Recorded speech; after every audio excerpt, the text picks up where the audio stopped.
A colleague from work sent me the link to a new fitness tracker app, and I thought it was perfect timing. At 29, I had an on and off again relationship with workouts but was looking for ways to optimize my routine. The app promised personalized workout plans and progress tracking, which sounded revolutionary. Why not give it a try? I downloaded it and began using it immediately.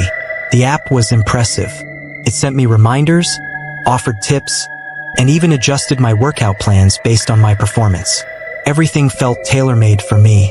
Weeks went by, and I was thrilled with my progress, but soon things started feeling off. The app seemed to know more about me than it should. It started with small things. The app reminded me to hydrate right after I had finished a glass of water. I laughed it off as coincidences. Then one evening, it sent a notification. Enjoying the new yoga pose? Here are 5 more ways to bend your back. I had just started trying a new pose in my living room alone, but the strange part was that the app never recommended it. I had seen it on TV, so how did it know?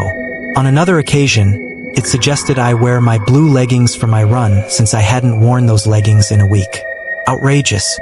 Then, one night as I was watching a movie, a message popped up. Snacking for a horror movie night?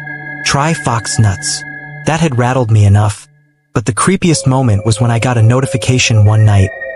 A perfect night for some Stephen King. Don't forget to hydrate when your throat dries. I hadn't even bought it online nor searched for it. It was a purchase on a whim at a bookstore. Then how did the app know? I tried to ignore the unsettling feeling creeping over me, blaming it on technology being eerily advanced, but my paranoia grew. I began feeling watched, always looking over my shoulder. Then, one morning, it suggested a new route for my run. I decided to follow it, curious to see where it led. The path took me to a secluded area far from my usual route. Suddenly, I realized that a man in a white t-shirt and a blue cap had been following me. Panic surged through me, and I sprinted back home, deleting the app as soon as I stepped through the door. But the feeling of being watched didn't go away. Desperate, I contacted my cousin Dave, who was a cybersecurity expert. I needed to know what was going on. His face turned pale as he stared at his screen. Gary, there's a hidden file in the app's code. It's spyware. He traced the code back to an IP address. My blood ran cold when he revealed the owner. It was the IT guy from my office, Mark, who had recommended the app. He had always been quiet, almost invisible, but clearly he'd been watching me. He's been monitoring your every move for months, using the app's features to manipulate your routine. He had access to your camera, microphone, everything. My stomach churned as Dave showed me other disturbing logs. We called the police immediately, who used the proof to get a warrant and went to arrest Mark. What they found in his drives scared me to the bones. Mark had been listening to my conversations, cloning my voice to create an AI avatar of myself, which he kept as his personal boyfriend. He was watching me through the phone's camera. There were folders filled with my private pictures and videos, including moments I thought were completely between me and the guy I was in a long-distance relationship with.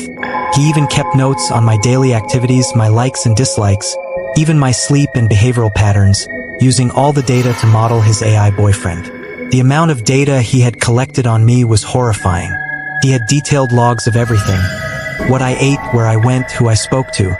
He even recorded videos of me in my own home without my knowledge. How could I have been so blind? No one could have seen this coming. The sense of violation was overwhelming. I couldn't believe someone I saw almost every day at work had been doing this to me. But the police assured me that they would prosecute him to the fullest extent of the law. But the damage was done.